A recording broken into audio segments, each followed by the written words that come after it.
कहानी का शीर्षक है परवरिश। गांव के जमींदार का इकलौता बेटा था रोहन। पैसों की बहुतायत और उस पर माँ का असीम लाड़ ने उसे आलसी, शरारती और खर्चीला बना दिया था। यारी दोस्ती में अनाप शनाप खर्च करता रहता, पढ़ने में ज़रा भी मन नहीं लगता, सारा दिन आवारा लड़कों के साथ शरारतें करता रहता। इन सब के बीच एक अच्छी बात भी थी उसमें, वो कभी झूठ नहीं बोलता था और पिता से डरता भी था। घर में पिता का ही वर्चस्व था। छोटा था तब तक ठीक था, अब वो 17 साल का हो गया था। जैसे तैसे 8वीं पास किया, फिर आगे पढ़ाई नहीं हो पाई उससे। पिता सोचते थे ये पढ़ता भी नहीं और दुकान पर भी आनाकानी करता है और बहाने बनाकर निकल जाता है, मनमाना खर्चा करता है, मेरे बाद इसका क्या होगा।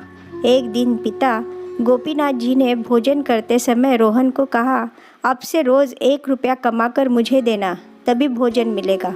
रोहन ने हाँ में सिर हिला दिया। शाम तक वही आवारागर्दी की, फिर माँ से 1 रुपया लिया और पिता को दे दिया। उन्होंने रुपया हाथ में लिया और कहा कि कुएं में डालाओ। वो तुरंत कुएं में डाल आया। इस तरह 1 माह बीत गया।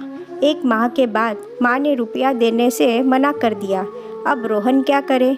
बस अड्डे गया, किसी का सामान सर पर उठाकर बस में चढ़ाया, तब उसे 1 रुपया मिला। रोज़ की तरह उस शाम भी पिता को रुपया थमाया। पिता ने वही कहा कि कुएं में डालाओ। उस दिन कुएं की तरफ उसके पाँव नहीं बढ़े। वो बार बार गर्दन सहलाता और रुपये को देखता। पिता के बार बार कहने पर वो रो पड़ा और बोला, इस रुपये को कमाने के लिए मैंने बोझा उठाया, मेहनत की, गर्दन अभी भी दुख रही है, और आप कह रहे हैं कुएं में डाला? नहीं डालूंगा, कहकर रुपया को कसकर मुट्ठी में बंद कर लिया और रोने लगा। पिता ने बड़े प्यार से उसे पास बिठाया, उसके आंसू पोंछे और कहा, तुम रोज़ माँ से रुपया लाते थे, उसे झट से कुएं में डाल आते थे, पर ऐसा आज नहीं कर पाए, क्यों? इसलिए कि यह तुम्हारी मेहनत की कमाई है। मैंने भी ये सब बड़ी मेहनत से कमाया है और तुम रोज़ इसे व्यर्थ करते रहते हो। मुझे कितनी पीड़ा होती होगी।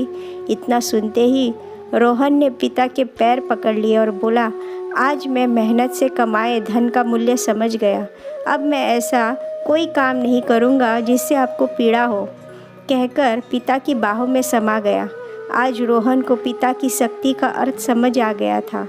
आज पिता उसे भरी दोपहर में वट वृक्ष की शीतल छाँव जैसे लग रहे थे।